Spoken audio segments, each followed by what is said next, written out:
everybody. Welcome to Morning Shorts. This is a smaller segment in which I just kind of pluck out little pieces from my morning Twitch stream for those of you who want to review or just plain learn something new. And so, roll tape.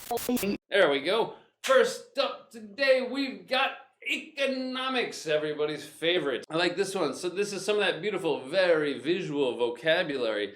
You could just say fall.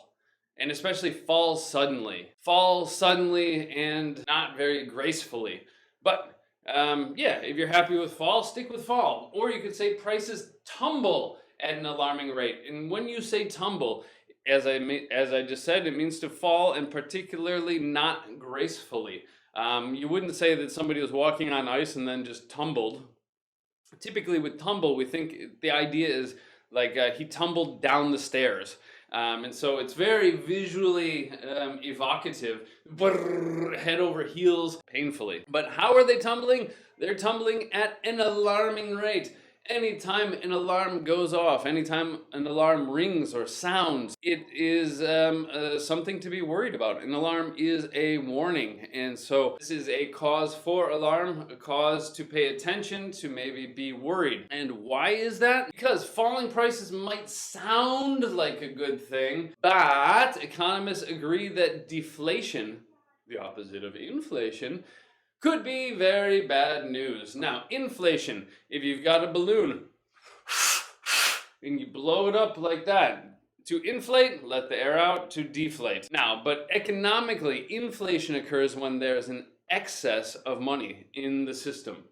There's too much money, and because there's so much money going around, then prices naturally start to go up, and if prices are going up, the actual value of the money itself is falling. Now, the opposite situation here, deflation, is when there's not enough money in the system, and so therefore people can't or aren't buying things, and therefore prices come down to try and incentivize, give people a reason to buy things. Now, this can be done by governments and their monetary policy, or it can be caused by situations, for example, the COVID crisis, because now people are concerned economically, they're losing their jobs, etc., and so they are saving more money. And while saving money typically is a good thing, especially because in this Western world, and especially in American society, we live in debt, perpetual, soul-crushing, life-destroying debt. Remember, there is a B in the word, but the lips don't touch.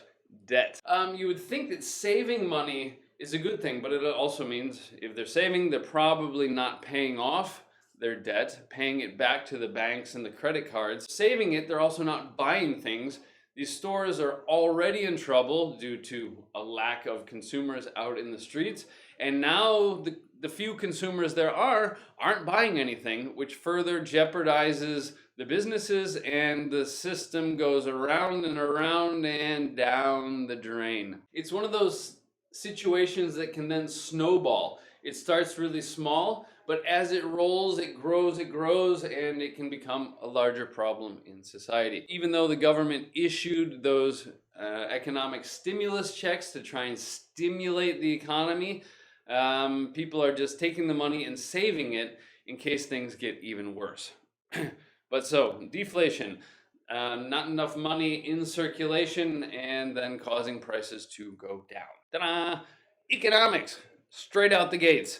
And so, well, let's move on. For this installation of Morning Shorts, thanks for tuning in. Remember, you can always catch me weekday mornings at 8 a.m. Grab a cup of coffee, interact, participate, ask some questions with me and the rest of the breakfast crew, or then, of course, the condensed YouTube recap at 6 p.m.